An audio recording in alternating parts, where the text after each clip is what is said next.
Assalamualaikum warahmatullahi wabarakatuh. Halo, teman-teman semua. Selamat datang di channel Bunda Salsa Official, tempat di mana cerita bukan sekedar rangkaian kata, tapi jendela ke hati dan kehidupan. Aku doakan, semoga kamu yang lagi nonton ini diberi kesehatan, kelapangan hati, dan kebahagiaan yang gak putus-putus. Kalau kamu lagi capek, semoga lewat cerita ini, kamu bisa merasa lebih ringan. Kalau kamu lagi sendiri, semoga kamu merasa ditemani di sini. Jangan lupa, ambil posisi paling nyaman, duduk santai, siapkan teh hangat, atau cemilan kesukaanmu. Karena hari ini, aku punya cerita yang bukan cuma seru, tapi juga bisa bikin kamu berpikir, merasa, dan mungkin tersenyum kecil di tengah hari yang sibuk. Selamat menonton, dan selamat hanyut dalam cerita. Jangan lupa tulis komentar setelah nontonnya. Aku selalu baca, dan senang banget bisa ngobrol sama kalian. Ia bule kaya asal Swedia, tapi kenapa hatinya justru luluh oleh tukang ojek bau bensin? Dari obrolan jorok hingga nasi bungkus sambal, rasa itu mulai muncul tanpa oba-oba. Apakah cinta bisa tumbuh di atas jok motor tua, tanpa dasi, tanpa bunga? Justru, pria sederhana itulah rumah yang selama ini ia cari. Hari itu, Bali sedang panas-panasnya. Udara kering. Matahari seperti oven raksasa di atas kepala. Tapi anehnya, dada ini malah dingin. Bukan karena AC kantor restoranku yang kelewat, beku. Tapi karena dia tak lagi datang. Markus, sopir pribadiku yang setia sejak aku pindah dari Swedia 3 tahun lalu, tiba-tiba mengirim pesan singkat. Saya resign, Bu. Sudah waktunya kembali ke istri saya di Bandung. Terima kasih atas semuanya. Sialan, istrinya, baru kemarin dia memelukku dari belakang saat aku mabuk arak Bali, dan sekarang dia memilih wanita lain. Dingin. Begitu saja dadaku. Dingin sekali, aku menghela napas. Duduk di ruang tunggu restoranku yang bernama Vegan Gods, sambil memandangi aplikasi ojol di ponsel. Ketekan tombol order motor. Tanpa banyak pikir, muncul satu nama. Taufik, ratingnya 4,9. Foto profilnya setengah blur, mengenakan jaket hijau menyala, dan helm gede yang nyaris menutupi mukanya. Tapi, entah kenapa, aku klik saja, dan saat motor itu berhenti di depan restoran, hidupku ikut berhenti. Motor bebek tua, dengan stiker tulisan gas terus sampai nikah, berhenti di depan mataku. Pria kurus dengan kulit eksotis berpeluh, bau bensin, dan bawang goreng entah dari mana, menatapku sambil senyum menyeringai. Bule, katanya sambil menurunkan masker kainnya. Yes, I'm Astrid. Dia memiringkan kepalanya. Wah, nama kayak susu. Saya si Taufik. Bisa dipanggil Mas, bisa juga dipanggil Abang. Ayo, sayang, kalau udah 5 kali naik saya, aku tidak bisa menahan tawa. Gombalan busuk macam apa itu? Naik aja, Bu. Maaf, motor saya agak bergetar, tapi kalau ibu suka goyang, justru cocok, katanya lagi sambil menepuk jok belakang. Sumpah, baru kali ini dalam hidup, aku naik motor, dan pipi ini merah bukan karena panas. Aku naik pelan-pelan, joknya panas, hampir seperti duduk di atas teflon. Tapi yang paling mengganggu adalah, tubuhku terlalu dekat dengan punggungnya, dan punggungnya hangat, berotot sedikit, dan bau bensinnya anehnya nyaman. Motor melaju. Jadi, ibu bule asli mana? Sweden. Oh, Swedia. Wah, berarti suka salju ya. Di sini, kita saljuan juga bisa kok. Asal mandi sabun colek. Aku nyaris keselek angin. Taufik tertawa lebar, memperlihatkan deretan gigi yang putih tak rapi. Tapi jujur, dari sepanjang perjalanan ke villa kecilku di Ubud, dia terus melontarkan candaan jorok ringan, semuanya terkesan bodoh, tapi entah kenapa menyembuhkan. Setelah sekian lama dikelilingi pria-pria berjas yang bicara dengan bahasa bisnis dan cinta palsu, hari ini ada seseorang yang berbicara tanpa beban, tanpa niat apa-apa, selain menghibur. Pernah pacaran sama orang Indonesia belum, Bu? Tanyanya tiba-tiba saat berhenti di lampu merah. Aku menoleh pelan. Belum. Dan kamu? Pernah, tapi dia ninggalin saya setelah tahu saya nggak punya mobil. Aku tertawa pelan. Dia menoleh ke belakang. Matanya menyipit nakal. Tapi kalau ibu nggak masalah dibonceng terus, saya siap buka STNK, surat tanda nikah kita. Gila kamu ya, kataku sambil menepuk punggungnya. Taufik tertawa. Ibu baru tahu, sampai villa, aku belum juga bisa berhenti senyum. Berapa? 10.000. Kalau dibayar pakai uang, tapi kalau dibayar pakai senyuman ibu, gratis. Tapi kalau dibayar pakai peluk, bonus. Aku menahan tawa. Tapi jujur, pipi ini sudah meleleh duluan. Aku transfer ya, oke? Tapi jangan transfer rasa. Antara saya baper. Saat motor itu menjauh, aku masih berdiri di depan pagar. Bodoh, tapi lucu. Konyol, tapi hangat. Dan sejak hari itu, aku tahu, aku akan naik ojek online jauh lebih sering. Bukan karena butuh tumpangan, tapi karena jok panas itu, entah kenapa bisa mencairkan dada dinginku. Namanya juga bule baru jatuh cinta. Maksudku, baru jatuh suka naik ojek. Sejak hari itu, aku seperti pelanggan tetap Mas Taufik. Aplikasi ojol di ponselku tidak pernah kupakai untuk yang lain. Pokoknya kalau bukan dia yang jemput, lebih baik aku jalan kaki sambil nyeker ke restoran Jam Enam Paji. Aku sudah duduk manis di teras villa, bukan karena mau olahraga, bukan karena ingin menyapa burung-burung tropis, tapi karena aku tahu, sebentar lagi suara motor tua dengan knalpot ngorok itu akan datang. Dan benar saja. Tak. Suara mesin motor Taufik sudah terdengar dari kejauhan, seperti suara kakek masuk angin. Motor itu berhenti di depan pagar, dan dia turun dengan gaya slow motion ala iklan parfum. Walau kenyataannya, dia pakai kaos bolong, diketiak dan sandal swallow satu warna.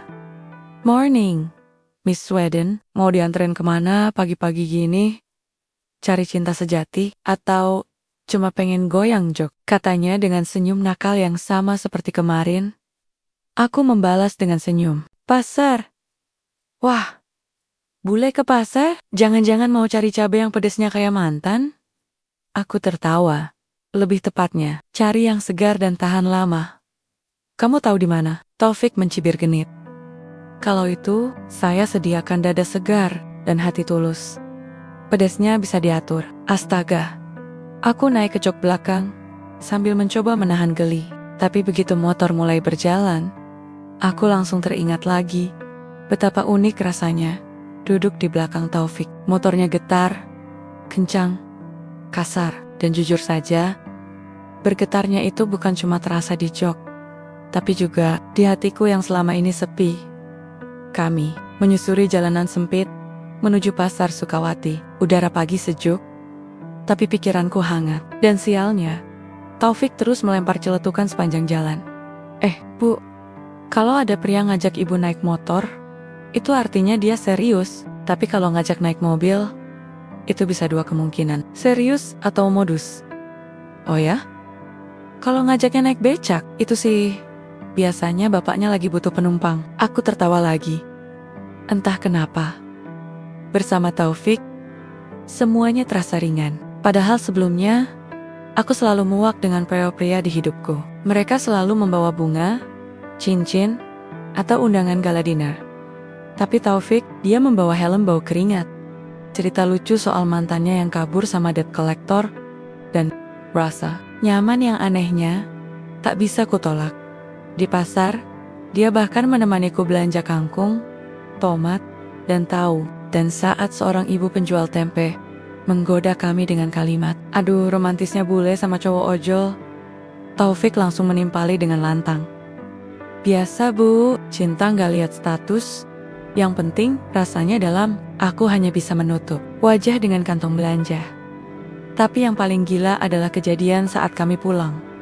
Motor sedang berhenti di lampu merah, dan tiba-tiba turun hujan deras. Tidak ada jas hujan, tidak ada tempat berteduh, dan seperti adegan drama murahan, kami pun terpaksa berhenti di emperan toko tutup. Taufik menarikku masuk. Kami duduk berdempetan di bawah terpal bocor. Baju kami basah, rambutku menempel di wajah. Tapi yang paling menegangkan adalah posisi kami. Tangan kananku menempel di pahanya. Bukan sengaja, tapi tak bisa kuhindari. Dan dia menoleh pelan. Bu, kalau bahasa gini, saya biasanya. Aku menelan ludah. Biasanya, buka baju dan ngelap pakai celana. Aku tertawa lepas. Tak tahan lagi. Bodohnya, aku malah menepuk pahanya. Dan dia balas tertawa. Suaranya hangat. Seperti tukang sate yang baru laku banyak. Sampai hujan reda, kami masih duduk di situ. Tidak bergerak. Tidak berbicara terlalu banyak. Tapi ada getar aneh. Getar yang tak hanya berasal dari mesin motor tuanya. Bu, kalau nanti saya mati, katanya pelan. Jangan ngomong begitu, serius. Kalau saya mati, saya titip motor ini biar ibu rawat. Joknya udah tahu banyak tentang kita. Deg, bangsat ini. Kenapa malah bikin aku pengen mewek? Kami pulang sore itu dengan baju basah dan hati yang lebih basah lagi. Malamnya, di dalam kamar, aku membuka pesan WhatsApp Nia. Taufik ojol tadi, saya pura-pura. Nggak sadar tangan ibu megang paha saya. Tapi boleh nggak? Besok saya pura-pura jatuh. Biar ibu tangkap saya. Aku tertawa sendirian di atas kasur. Lalu aku balas. Besok, kamu jatuh beneran juga nggak apa-apa. Asal jatuhnya ke pelukanku. Hidup memang aneh. Sebelumnya aku tak bisa tidur tanpa aroma lilin lavender dan musik instrumental dari Skandinavia. Tapi kini, suara motor tua dengan knalpot jebol, diselingin ada pesan dari Taufik setiap malam, justru menjadi lullaby terbaikku. Setiap bangun pagi, aku mengecek ponsel bukan untuk laporan penjualan restoran, melainkan notifikasi dari satu orang, Mas Taufik ojol. Dan pagi itu, notifikasi yang kuterima benar-benar tidak biasa. Taufik ojol. Bu Astrid, mau ikut yoga bareng gak pagi ini? Di taman belakang pura dalam, gratis. Tapi ada syarat. Aku balas cepat. Syaratnya harus tahan lihat saya pakai kaos kutang. Soalnya ketek saya sering menggoda iman. Ya Tuhan, aku menatap langit-langit kamar, lalu menjerit tertahan di balik selimut. Gila. Kenapa aku senyum-senyum kayak abigi jatuh cinta? Setengah jam kemudian, aku sudah naik ke jok motor yang selalu menyimpan kenangan absurd itu. Kali ini tujuannya bukan pasar atau villa, tapi taman yoga terbuka di belakang pura. Dan seperti yang ia janjikan, ya, dia benar-benar datang dengan kaos kutang bolong, celana pendek ngatung, dan handuk melingkar di leher. Seolah-olah kami mau bertanding tarik tambang, bukan yoga. Selamat datang di yoga syahwat. Maksudnya syahdu, katanya, sambil membungkuk ala penyambutan Jepang. Padahal, bau minyak kayu putihnya menyengat sampai menusuk jiwa. Gila kamu, jawabku sambil menahan malu. Tapi jujur, aku menikmati setiap detiknya. Kami berdiri berdampingan, mengikuti instruktur yoga yang terlihat terlalu damai untuk dunia ini. Wanita tua dengan rambut digelung dan suara selembut kapas itu mengarahkan kami melakukan gerakan dasar. Sekarang tarik napas, angkat tangan ke atas, lalu tekuk tubuh ke depan, hingga kepala sejajar dengan lutut. Aku melirik Taufik, dia mencoba keras mengikuti, tapi karena perutnya sedikit maju ke depan, pantatnya justru yang menonjol lebih tinggi dari kepala. Cret, celana pendeknya naik. Aku nyaris tergelak. Tapi ku tahan bu, celana saya melorot nggak? Bisiknya. Enggak, justru naik, bahaya dong. Kalau naik terus, antara nembus ubun-ubun, aku tak kuat, tawa meledak. Dan entah bagaimana, saat berganti pose downward dog, aku kehilangan keseimbangan. Tubuhku jatuh ke depan dan tepat di atas punggung Taufik. Kami jatuh bersamaan. Tanganku di dadanya, kakinya di antara kakiku. Napas kami saling bersahutan, dan mata itu menatapku. Bukan dengan nafsu, tapi dengan senyum yang kuduhu. Pasti menyimpan ribuan kalimat bercanda yang belum terucap. Bu, kalau yoganya kayak gini, saya mau tiap hari. Aku langsung berdiri. Wajah merah, bukan karena malu, tapi karena menahan detak jantung yang seperti genderang perang Dan dia, si tukang ojek gila itu, malah berdiri sambil menepok-nepok celananya. Lalu dengan santainya berkata ke instruktur, "Bu guru, ini yoganya cocok buat orang jomblo. Gerakannya banyak yang menempelkan diri ke rumput. Kayak saya yang sering nempel ke kenangan mantan." Selesai yoga, kami duduk di bawah pohon beringin. Keringat mengalir, tapi hatiku justru terasa tenang. Taufik membuka bekal yang ia bawa. Nasi uduk dalam bungkus daun pisang lengkap dengen, tempe goreng dan sambal cabai rawit 15 biji. Aku menatapnya tak percaya. "Kamu bawa bekal?" "Yoi, saya tahu ibu suka sehat. Tapi sekali-kali cobain sehat yang berbahaya. Ini sambal bikin lidah kejang, tapi bibir minta lagi." "Don't seperti biasa." Dia menyuapiku. Suapan pertama, pedasnya langsung menyentak. Suapan kedua, air mataku menetes. Tapi yang paling aneh, aku di antara rasa perih di lidah dan uap panas di hidung, aku tertawa lepas. Taufik mengelap sudut bibirku yang belepotan sambal. "Bu, biasanya orang Swedia dingin, tapi ibu hangat. Kadang terlalu hangat, kayak rice cooker yang lupa dicabut." 3 hari, aku memukul lengannya. Dia mengaduh pura-pura, lalu diam. Diam yang membuat suasana berubah. Sunyi, tapi manis. "Astrid," katanya lirih, memanggil namaku tanpa imbel-imbel bu untuk pertama kali. Aku menoleh. "Makasih ya, udah mau duduk bareng sama ojek bau matahari kayak saya." Kalimatnya sederhana, tapi matanya membuatku lupa kalau aku pernah bersumpah untuk tidak jatuh cinta lagi. Malam harinya, di villa, aku membuka cermin besar di kamar mandi. Wajahku basah karena air hangat, tapi hatiku basah karena satu nama, Taufik. Dan saat kuletakkan handuk kerak, ponselku berbunyi. "Taufik ojol bu." Astrid, saya udah yoga hari ini, tapi rasanya masih butuh satu gerakan lagi biar lega."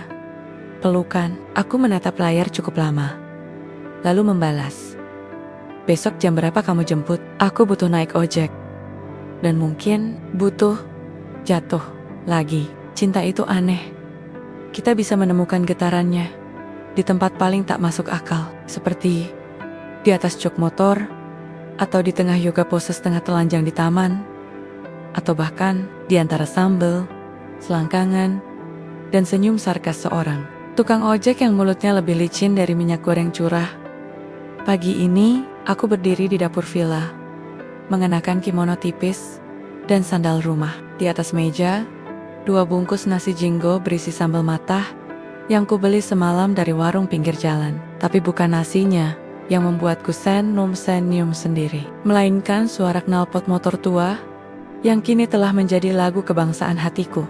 Tedash, tedash, tedash. Tak-tak suaranya. Makin dekat, kupakai lip balm cepat-cepat. Jantungku sudah seperti pentol korek kena korek bensin. Dan saat pagar villa terbuka, dia muncul dengan jaket ojol kebanggaannya, celana jeans sobek yang sepertinya disengaja agar terlihat seperti anak, band gagal, dan helm yang hanya dikancing sebelah. "Morning, boleh sarapan? Hari ini kita wisata kuliner," katanya sambil membuka lengan libar-libar, seperti menyambut tamu negara. Aku tertawa. "Wisata kuliner? Kemana? Kamu ajak aku makan apa hari ini?" "Makan pecel lele, sambal meledak, sama tahu bulat yang digoreng dadakan, kayak emosi mantan." "Dan itu romantis menurutmu?" "Romantis banget, makan sambal sambil nangis berdua. Itu lebih menyentuh dari dinner di hotel bintang 5. Apalagi kalau sambalnya pedes sampai bikin keringat keluar dari tempat yang tak terduga." "Aku, Alice, tempat yang selangkangan bu." "Saya serius, pernah tuh, waktu sambal terlalu banyak, paha saya sampai gemetar, tapi saya tahan. Demi rasa dan cinta." Astaga, sialan ini, tukang ojek. Kenapa aku malah makin suka? Kami melaju ke sebuah warung sederhana di pinggir jalan. Meja kayu panjang, tikar plastik, kipas angin mati, dan seekor kucing tidur di bawah kompor tapi aromanya. Oh Tuhan, sambal terasi di sini bisa bikin malaikat kehilangan iman. Kami duduk berdua. Pemilik warung mengenalku.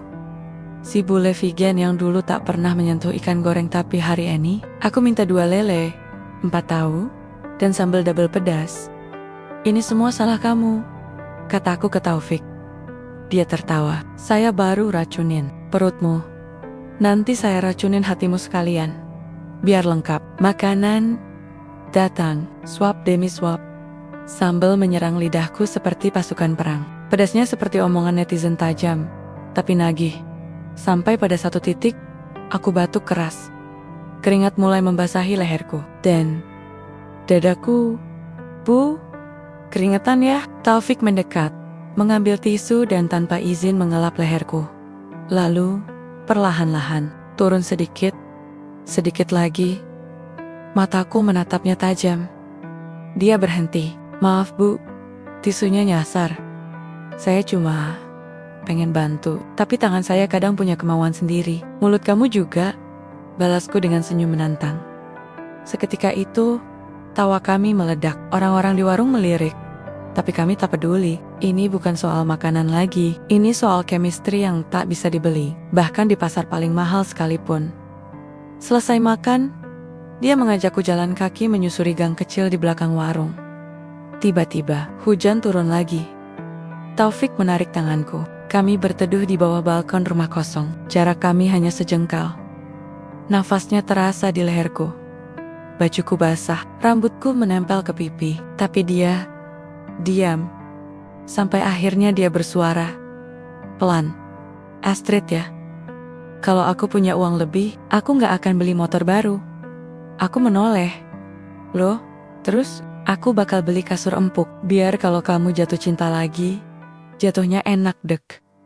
Aku ingin tertawa. Tapi kenapa dada ini terasa sesak? Aku balas menatapnya. Matanya jujur, tak ada nafsu berlebih. Hanya cinta yang ditahan, hormat yang dijaga, dan keinginan untuk memeluk tanpa menyentuh. Tanganku perlahan naik, menyentuh pipinya.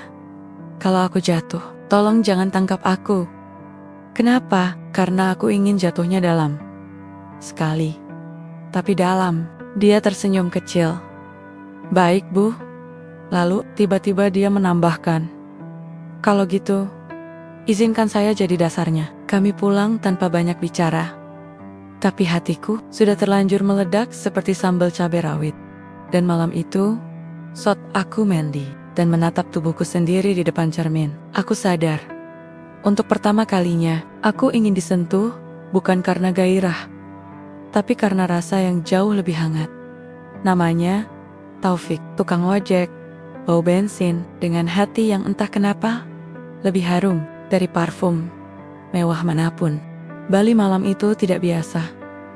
Langit gelap, tapi tak mendung. Udara hangat, angin membawa suara jangkrik dan aroma sate ayam dari kejauhan. Dan aku duduk di jok belakang motor tua milik Taufik, mengenakan celana pendek jeans dan blus tipis yang sengaja kubiarkan terbuka dua kancingnya. Bukan untuk menggoda, tapi entahlah, aku hanya ingin merasa bebas, ringan, hidup. Kamu yakin mau ke panggung dangdut koplo? Tanyaku sambil merapatkan tubuh ke punggungnya. Motor meliuk-liuk melewati gang sempit. Yakin banget, di letak kebenaran hidup. Joget, musik, dan sambal kikil, katanya sambil tertawa. Tapi aku gak bisa joget, kataku.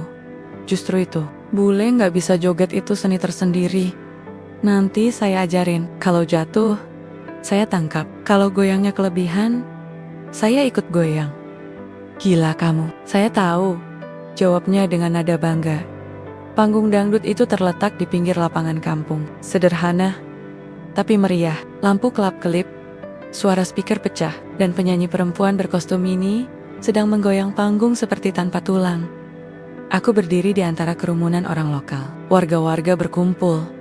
Dari anak kecil sampai bapek bopak pakai singlet. Taufik berdiri di sampingku, memegang botol teh manis seperti sedang nonton konser Metallica. Seru kan? Katanya sambil mendekat ke telingaku. Aku mengangguk. Tapi agak panas. Panas itu bagus. Artinya kita hidup. Kalau dingin terus, nanti kayak hati mantan saya.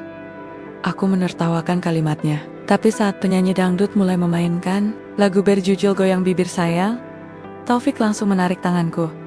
Ayo joget, aku nggak bisa. Bisa itu kalau dicoba, dan tiba-tiba, aku sudah berada di tengah kerumunan digoyong-goyongkan Taufik dari belakang. Tangannya memegang pinggangku. Tubuhnya mengikuti irama dengan sangat percaya diri. Aku kaku, panik, tapi juga geli. Lalu perlahan, aku membiarkan diriku ikut alunan. Dan saat musik memasuki bagian refrain, entah kenapa aku ikut tertawa dan menggoyangkan pinggul. Suasana meledak, orang-orang bersorak. Bahkan si penyanyi melambai ke arah kami. Taufik berbisik di telingaku.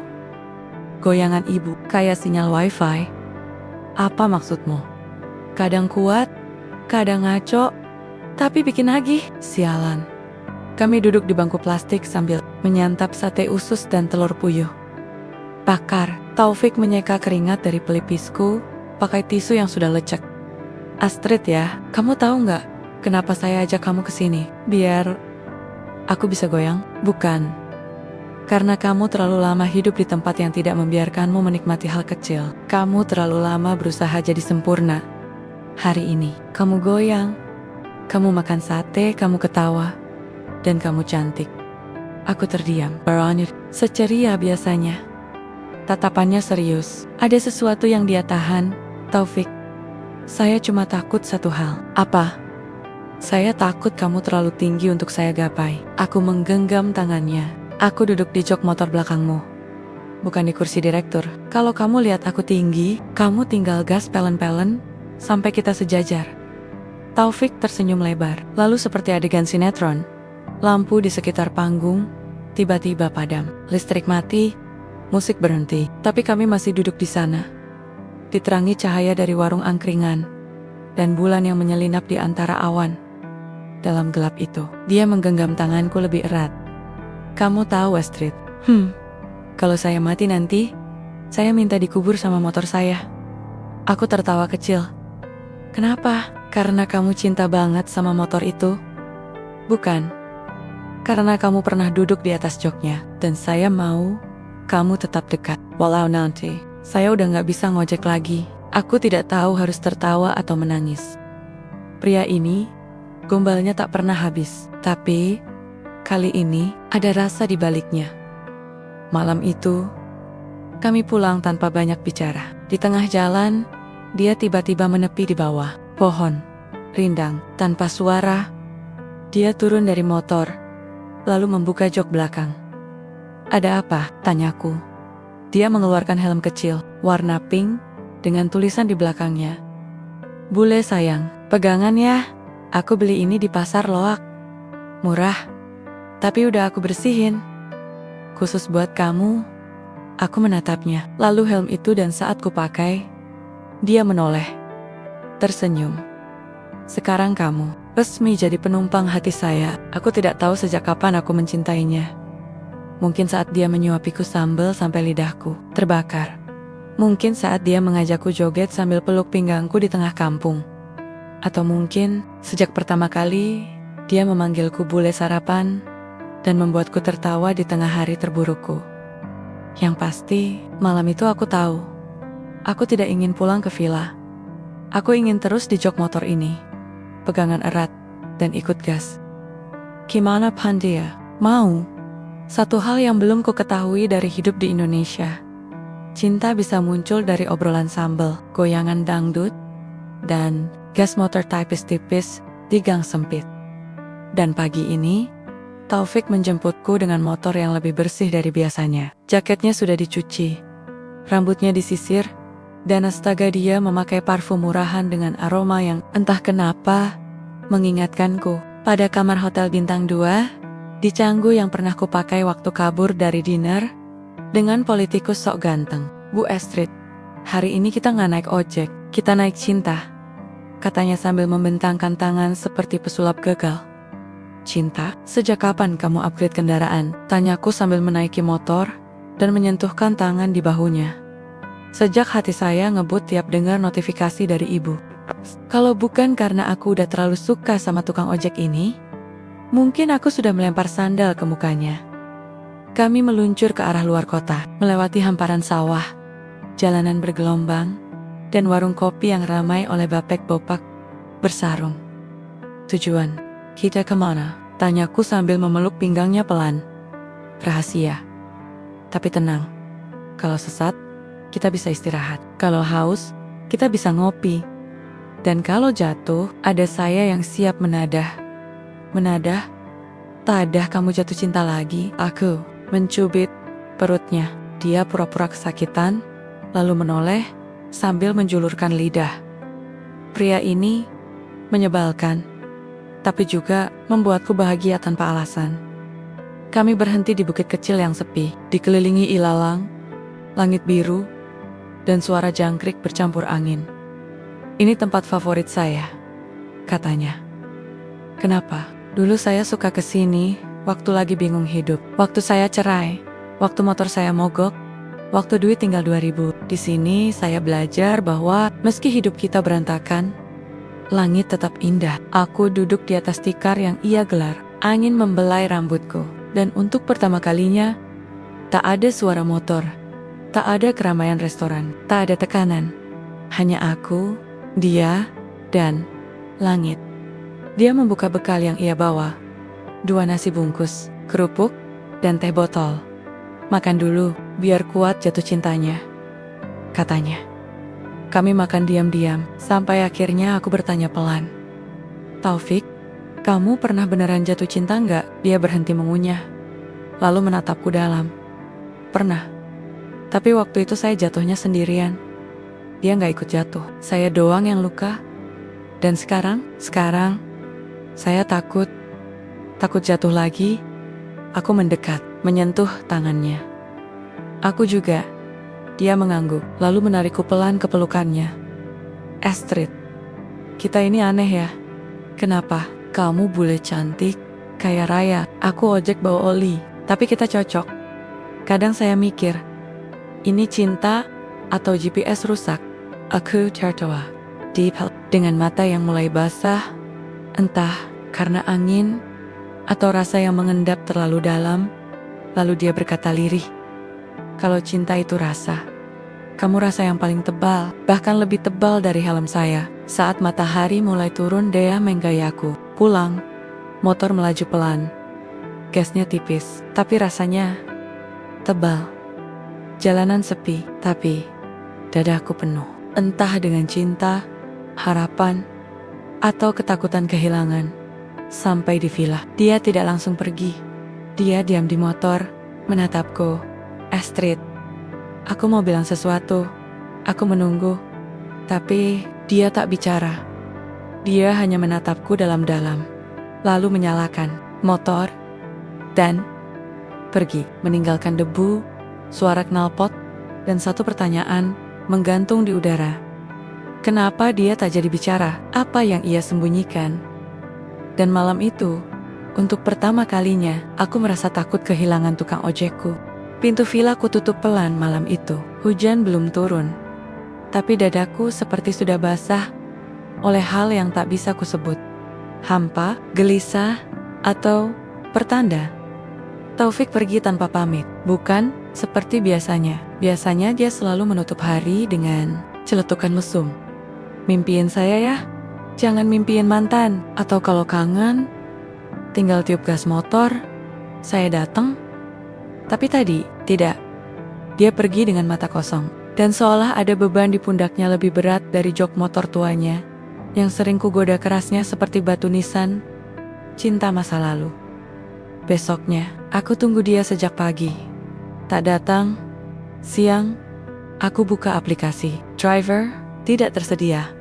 Sore, aku nekat menyusuri gang-gang kecil.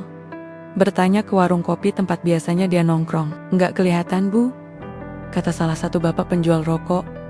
Rasanya seperti ditinggal, tapi yang lebih mengganggu. Aku merasa ada yang dia sembunyikan dariku. Young Basser. Dan kini, hatiku mulai dikepung tanda tanya. Malam harinya, sebuah pesan masuk. Bukan dari WhatsApp, tapi dari nomor tak dikenal, melalui SMS, dengan bahasa yang kaku. Saya Taufik, maaf menghilang. Saya butuh waktu sendiri. Jangan cari saya nggak pantas buat kamu. Dek, Tanganku gemetar. Ku pencet nomor itu. Tak diangkat. Ku ketik balasan. Lalu ku hapus. Lalu ku ketik lagi. Ku hapus lagi. Apa yang sebenarnya terjadi? Isaknya. Aku nekat mendatangi alamat di STNK motor yang pernah kulihat waktu dia lupa menyimpannya di dalam jok. Alamatnya berada di pinggiran kota, jauh dari pusat Bali yang bersih dan turistik. Rumahnya kecil, tembok kusam. Di halaman hanya ada motor tua lain yang tampaknya sudah mati total. Ku ketuk pintu, yang keluar seorang anak laki-laki kira-kira umur 8 tahun, matanya besar, rambutnya ikal, seperti Taufik. Tapi yang membuatku terdiam bukan wajahnya, tapi suara kecilnya yang berkata, "Om Taufik lagi ngajar tante. Di tempat biasa tong Tastri dia." Aku menelan ludah. "Kamu tahu aku?" "Iya." Om Taufik cerita. Katanya tante bule pertama yang bikin dia gugup. Anak itu mengantariku ke sebuah bangunan semi permanen. Di balik lapangan voli yang sudah jadi tanah becek. Bangunan itu bukan sekolah. Bukan pula bengkel. Tapi sebuah saung beratap seng. Dengan tulisan besar yang membuat dadaku membeku. Kelas gratis. Psikologi seksual dan kesadaran diri untuk anak jalanan pemateri. Taufik, SMC Taufik, berdiri di depan 5 orang dewasa muda dan 2 remaja. Di tangannya ada papan tulis kecil dengan diagram tubuh manusia dan tulisan mengenali sentuhan. Sehat versus tidak sehat. Dia tak melihatku berdiri di sana. Tapi aku terpaku ini bukan Taufik si tukang ojek mesum ini. Taufik si guru, si pembelayar, si penyintas. Dan saat pelatihan selesai, dia berbalik, menemukan mataku. Matanya membelalak, bibirnya setengah terbuka. "Astrid." Aku melangkah pelan, tanpa bicara, hanya menatapnya. Dia menurunkan papan tulis, duduk di kursi. Plastik reyot, tangannya menutup wajahnya sendiri. "Aku harusnya gak ketemu kamu di tempat ini." "Kenapa?" "Karena kamu akan tahu, aku bukan siapa-siapa." "Tidak, aku ini pecundang, mantan dosen yang kabur dari hidupnya, yang dulu ceramah soal cinta sehat, tapi gagal mempertahankan pernikahannya sendiri. Istriku selingkuh dengan muridku, dan aku kehilangan semuanya." Aku terduduk di sebelahnya. Dia menatapku. Kali ini tanpa senyum, tanpa celetukan jorok. "Hidupku rusak, Astrid. Dan kamu cahaya. Kamu tidak pantas dekat puing sepertiku." Aku menarik napas panjang. Lalu, tanpa aba-aba, ku peluk tubuhnya yang kaku. "Kalau kamu puing, maka aku siap jadi tangan yang menyusunmu kembali. Satu persatu." Dia di pelukanku. Lalu perlahan, tubuhnya gemetar. Dan untuk pertama kalinya, Taufik menangis. Malam itu, di teras rumah kecilnya, dia menceritakan semuanya. Masa lalunya sebagai dosen psikologi seks di sebuah universitas swasta. Bagaimana dia mencintai profesinya, bagaimana hidupnya hancur karena dikhianati, dan bagaimana setelah semua itu, dia memilih jadi tukang ojek. Bukan karena putus asa, tapi karena ingin tetap bergerak. "Ingat, Astrid," katanya sambil menatap langit. "Bahkan roda yang paling kotor pun bisa membawa kita ke tempat paling terang." Aku menatapnya lama. Dan malam itu, aku tahu satu hal. Aku tidak jatuh cinta pada tukang ojek. Aku jatuh cinta pada manusia yang memilih tetap hidup. Bahkan setelah dunianya runtuh, kontrakan Taufik kecil, dindingnya setengah tembok, setengah triplek, dengan lantai semen dingin dan bau kayu yang lembab. Tapi saat aku melangkah masuk, entah kenapa, tempat itu terasa lebih hangat dari villa mewahku sendiri. Di pojok ruangan, ada rak plastik isi buku-buku. Lusuh, teori psikodinamik Freud, trauma seksual dan pemulihan, sampai cinta dalam konteks sosial. Semua diberi label bekas. "Jangan dianggap bekas." "Kamu baca semua ini?" tanyaku. Taufik mengangguk pelan. "Dulu, sekarang jadi senter kecil. Kalau ada orang yang nyasar dalam gelap. Kayak aku dulu." Aku duduk di kursi plastik pier. Dia duduk di lantai, menyandarkan diri ke tembok. Sunyi, tak ada musik, tak ada celetukan jorok hari ini. Yang ada hanya suara kipas angin tua berderit dan detak jantungku yang menggema di dada. Kamu tahu, bisikku. Aku bukan wanita utuh juga. Taufik menoleh. Aku hidup dalam lingkungan bebas. Tidak dengan pria yang kuanggap pasangan. Tapi tak pernah kucintai. Seksi, tapi kosong. Liar, tapi hampa. Sampai aku lelah. Sampai aku mati rasa. Dia mendekat, duduk di sampingku. Tak menyentuh, hanya mendengarkan. Aku datang ke Bali karena aku ingin sembuh. Lanjutku, kupikir yoga, diet vegan, dan laut akan menyelamatkanku. Tapi ternyata yang menyelamatkanku justru kamu. Dengan ketek bau bensin, omongan jorok, dan nasi bungkus sambal. Dia tersenyum pelan. Gaya saya emang ngeri, tapi niatnya tulus. Tawa kami pecah. Kecil, seperti riak tenang di sungai yang lama kering. Lalu tiba-tiba, mati lampu. Aku terkejut. Wah, ini momen, kata Taufik cepat. Kalau di sinetron, biasanya pasangan akan, aku tahu, potongku. Tapi kita bukan sinetron. Diam. Hanya cahaya lilin dari meja dapur yang menyorot wajahnya. Wajah yang hari ini tak lagi kupandang sebagai ojek mesum, tapi sebagai lelaki yang telah melewati badai dan tetap memilih tertawa. Boleh aku peluk kamu? Tanyaku. Dia mengangguk. Pelan. Aku mendekat, memeluknya erat. Dan di pelukan itu, aku menangis. Untuk pertama kalinya. Bukan karena sedih, tapi karena lega. Karena setelah semua luka, trauma, dan kehampaan, aku akhirnya menemukan tempat pulang.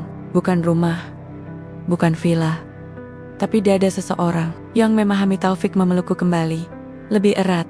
Kalau kamu mau, aku bisa jadi sandaran setiap hari.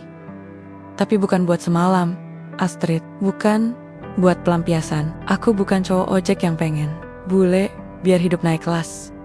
Aku cuma mau kamu tetap hidup seutuhnya. Aku menatap matanya. Dan kalau aku rusak lagi, kita rusak bareng. Tapi bareng itu lebih baik daripada sendirian.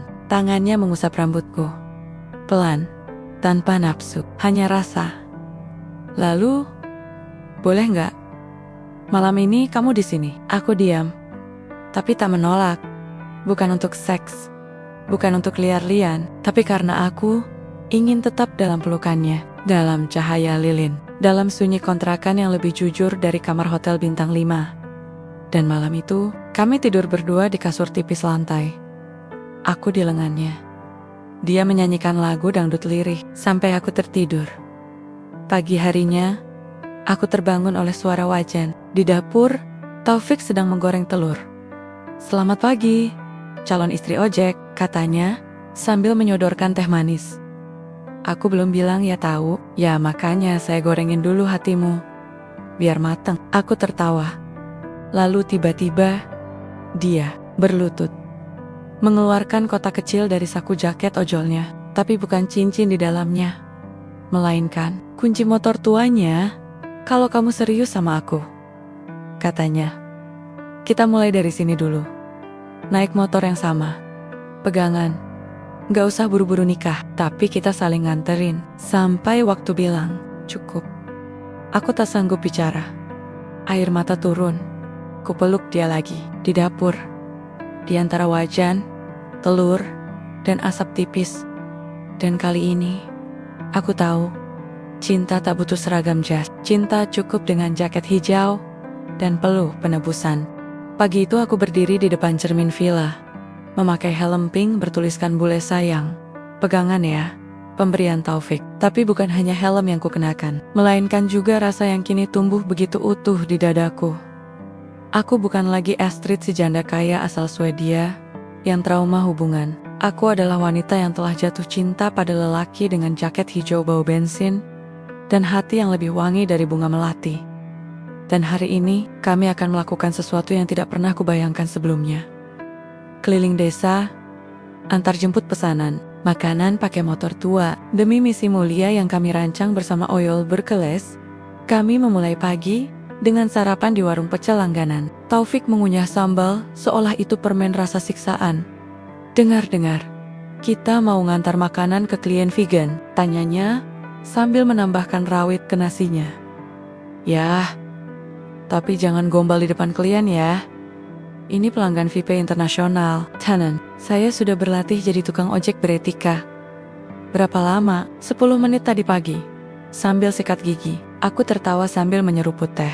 Tuhan, lucunya, pria ini kadang seperti anak kecil yang baru nemu jokes dari grup WhatsApp bapaknya. Tapi dari sanalah pesonanya keluar tulus. Tanpa topeng, hari itu kami melaju berdua, mengantarkan nasi bungkus organik, smoothie, dan salad quinoa ke klien restoran milikku. Tapi bukan soal pesanan yang jadi sorotan, melainkan gaya Taufik mengantar. Dengan penuh gaya dan senyum sok profesional. Selamat pagi, madam. Makanan sehat datang bersama cinta dan sedikit debu jalanan. Sapanya sambil menyodorkan tas makanan ke bule Australia yang tampak bingung harus ketawa atau lep tangan. Aku tertawa geli. Bahkan klienku yang kaku ikut senyum lebar sore harinya. Kami kembali ke kontrakan Taufik. Di sana sudah berkumpul 5 orang tukang ojek dari sekitar kampung. Mereka duduk lesehan. Sebagian malu-malu, sebagian antusias. Taufik berdiri di depan, seperti guru TK yang mau ngajarin murid cara pegang krayon. Oke, selamat datang di kelas perdana ojol berkelas. Hari ini kita belajar 3 hal. Cara menyapa, bule. Cara menahan diri saat dibonceng perempuan cantik. Dan yang paling penting cara menyimpan perasaan. Semua tertawa. Aku berdiri di sampingnya, memegang spidol. Dan untuk pertama kalinya dalam hidupku, aku merasa dibutuhkan.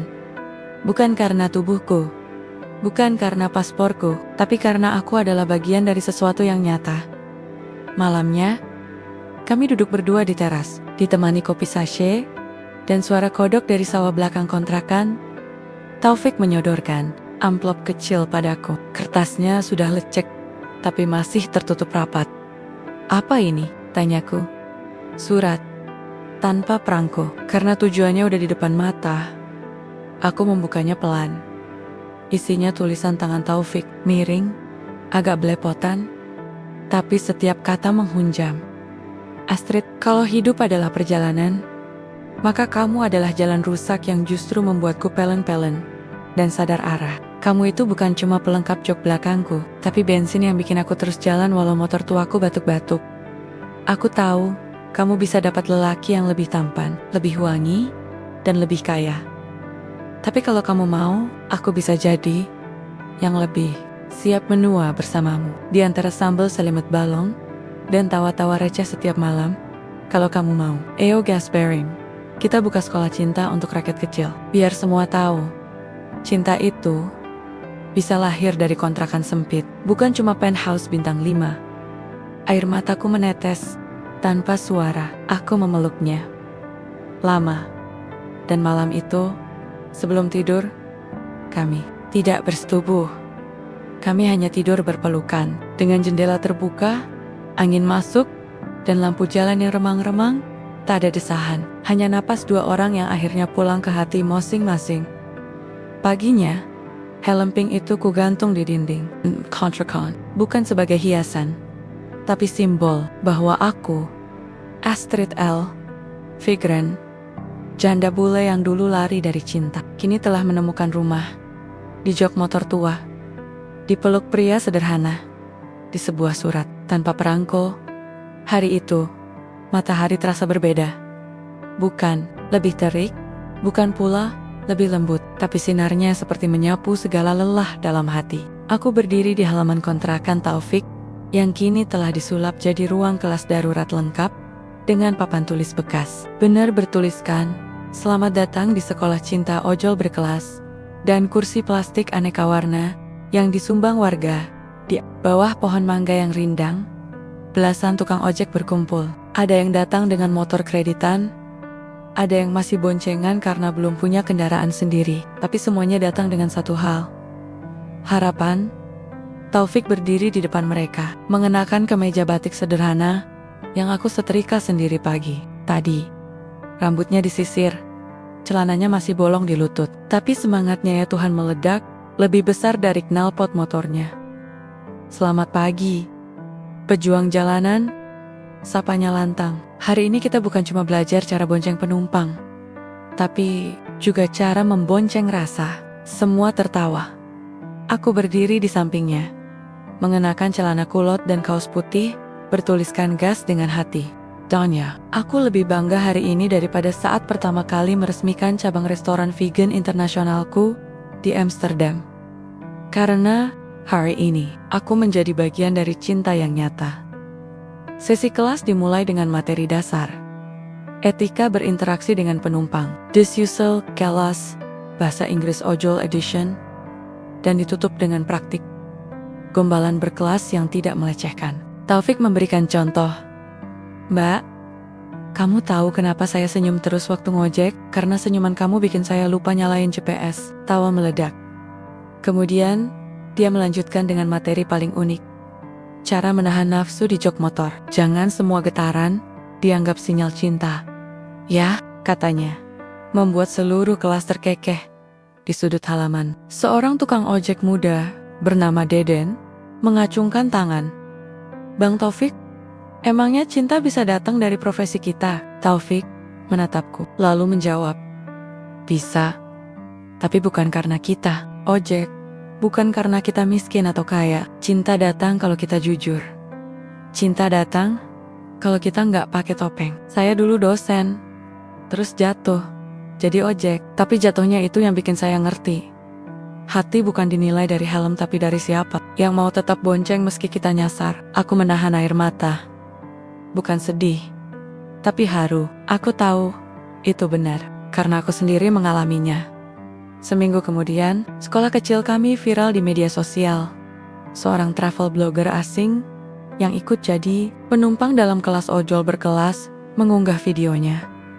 Dia digombalin dalam 3 bahasa, dikasih helm dengan tulisan lucu, lalu diajak makan nasi bungkus sambil diskusi soal feminisme dan cinta sehat.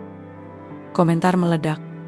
Finally, tukang ojek yang bisa ngajarin self-love, gombalan sehat, bikin jatuh cinta tanpa dilecehkan. Kapan buka cabang di Jakarta? Malam itu, Taufik dan aku duduk berdua di depan kontrakan. Angin berembus lembut. Bau gorengan dari warung sebelah menyusup, dan bulan separuh bulat menyinari wajah kami. Tahu nggak, Astrid? Katanya sambil menyandarkan kepala di pundakku. Seandainya kamu nggak naik ojek waktu itu, mungkin hidupku masih kayak ban bocor. Aku juga, balasku. Seandainya aku nggak naik motor kamu, mungkin aku masih sibuk yoga sambil bohong pada diri sendiri. Kami tertawa. Lalu ia berdiri, mengeluarkan sebuah kotak kecil. Aku belum bisa kasih cincin berlian, tapi aku bisa kasih kamu sesuatu yang lebih penting. Cincin dari apa? Baut motor. Bukan, katanya sambil tersenyum lebar. Cincin yang terbuat dari kunci motor lama. Aku lelehkan sendiri di bengkel temen. Kupandangi cincin mungil di tanganku. Kasar, tidak simetris, tapi hangat. Sehangat kisah kami. Kalau kamu terima ini, artinya kamu siap gas bareng aku. Lewatin jalan sempit, polisi tidur, genangan air, sampai lampu merah kehidupan. Aku tak menjawab, aku langsung memeluknya. Dan malam itu, langit Bali lebih terang dari biasanya.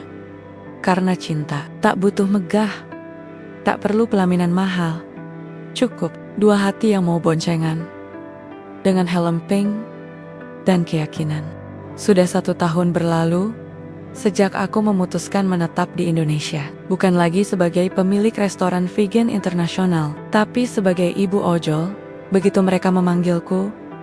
Sekolah ojol berkelas kini punya 5 cabang di Bali, dan 2 di Yogyakarta. Kami tak hanya mengajari sopan santun dan bahasa asing, tapi juga keterampilan seperti public speaking, keuangan sederhana, bahkan terapi gombal sehat yang lucu. Beberapa murid kami justru menemukan jodoh di antara penumpangnya. Satu bahkan menikahi dosen bahasa Inggris, yang dulu ia bonceng sambil salosela enggomong. I love you too much. Dan Taufik, dia tetap Taufik, dengan celetukan mesumnya yang entah kenapa tak pernah basi, dengan jaket hijau yang kini ada logo kecil. Gas dengan hati. Tapi ada satu perubahan besar. Sekarang, setiap malam, dia pulang ke rumah kontrakan yang sudah direnovasi. jadi rumah kecil yang kami bangun bersama. Ada dapur bersih, kasur empuk, dan rak buku yang mulai kami isi ulang dengan harapan-harapan baru. Suatu malam, kami duduk di teras seperti biasa, ditemani gorengan dan teh manis. Taufik memelukku dari belakang, dagunya di pundakku. Dulu aku kira cinta itu berat, ribet, harus mewah dan serba wangi. Kamu salah banget. Cinta itu ternyata kayak nambal ban bocor. Kotor, tapi bikin jalan lagi. Aku tertawa. Lalu dia berbisik, "Kamu yakin nggak nyesel ninggalin dunia glamor buat hidup kayak gini?" Aku menoleh padanya. "Kalau aku, nggak mungkin aku masih pakai helm pink jelek buatan kamu sampai sekarang." Dia terkekeh. "Kita nggak punya banyak, Astrid. Tapi kita punya satu hal yang cukup." "Apa?" "Jok motor tua yang bisa kita duduki bareng sampai tua beneran." Dan malam itu, tanpa lampu sorot, tanpa kamera, tanpa pengikut media sosial, kami hanya dua orang dewasa yang tahu satu hal pasti, bahwa cinta sejati bisa ditemukan, bahkan di antara gas, motor, peluh, dan candaan receh. Selama kau punya jok untuk berdua, pegangan erat, dan arah yang sama.